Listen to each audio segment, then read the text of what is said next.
왜 모두 대기업에 가고 싶어 할까요? 대부분이 연봉이 높기 때문이라고 생각하지만 이것은 대기업이 갖고 있는 장점의 일부분일 뿐입니다.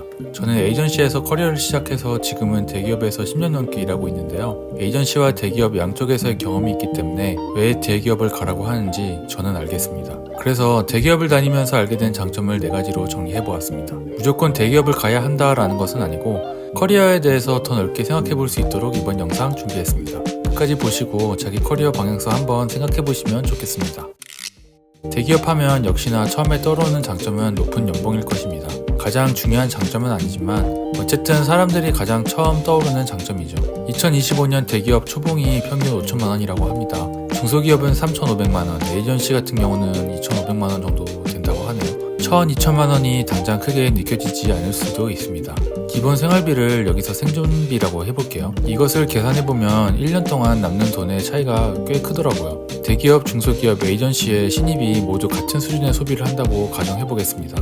월세 50만원, 식비 50만원, 교통비 10만원, 기타 잡비 10만원으로 계산하면 한 달에 120만원, 1년에 1,440만원이 필요합니다. 세금은 우선 제하지 않고 단순 계산을 해보면 대기업은 3,560만원, 중소기업은 2,060만원, 에이전시는 1,060만원 정도가 1년 동안 모을 수 있는 돈입니다. 재테크를 위한 1억이라는 돈을 모은다고 치면 대기업은 3년 미만, 중소기업은 5년 이상, 에이전시는 9년 이상이 걸립니다. 물론 신입의 연봉은 많이 올려주기 때문에 더 빨리 시드를 모을 수 있겠지만 단순 계산을 해보면 이런 차이가 있다는 거죠. 그만큼 대기업에 다니면 상대적으로 사회에 자리 잡는데 시간이 단축된다는 뜻이기도 하고, 시간을 따지지 않는다고 하면 조금 더 비싼 밥, 조금 더 넓은 밥, 조금 더 다양한 경험을 할 수 있는 거기도 하죠. 그래서 일의 가치를 떠나 대기업을 다닌다면 조금 더 빨리 자리를 잡을 수 있고 더 나은 환경에서 자기를 노출시킬 수 있는 확률이 올라가는 장점이 있습니다.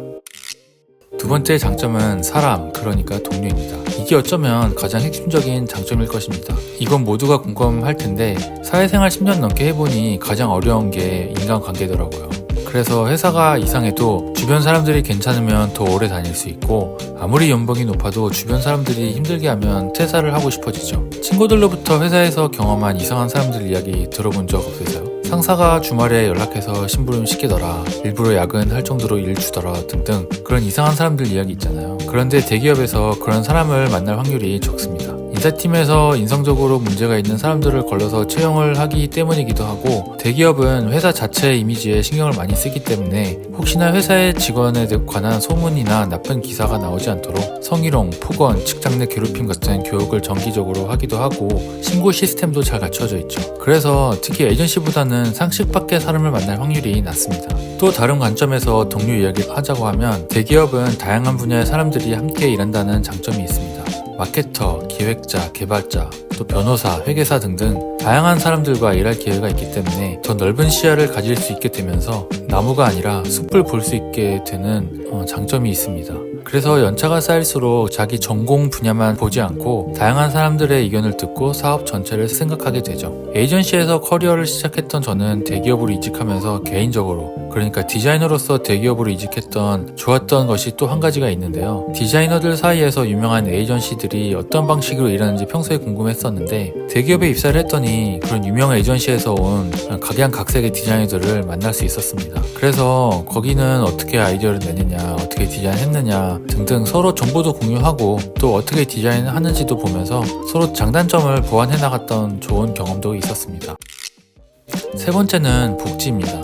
이건 간접적으로 돈이랑도 연결이 되는 것인데 부수적이면서도 따지면 사실 큰 것이 복지입니다. 예를 들어 제가 다녔던 회사 중에는 영어 공부를 하고 싶다고 하면 학원비를 지원해주거나 같이 공부할 사람 몇 명 이상을 모으면 영어 강사를 회사로 부를 수 있는 제도도 있었고요. 또 다른 회사에서는 문화 및 교육비에 사용하라고 일정 금액이 들어있는 현금 카드를 주기도 했었습니다. 그리고 자녀 학비라던가 결혼 축하금, 부모님 환갑, 칠순 축하금 등 경조사 지원금도 있고, 실생활 지원제도 중에 단체 실손보험이라던가 회사 대출이나 대출 이자를 지원해주기도 합니다. 기준은 회사마다 다르겠지만 매년 성과에 따라 주는 인센티브도 있기 때문에 계약 연봉보다 통장에 찍히는 실수령액이 더 높죠. 이런저런 복지를 따지면 금전적인 혜택이 있는 장점이 있습니다.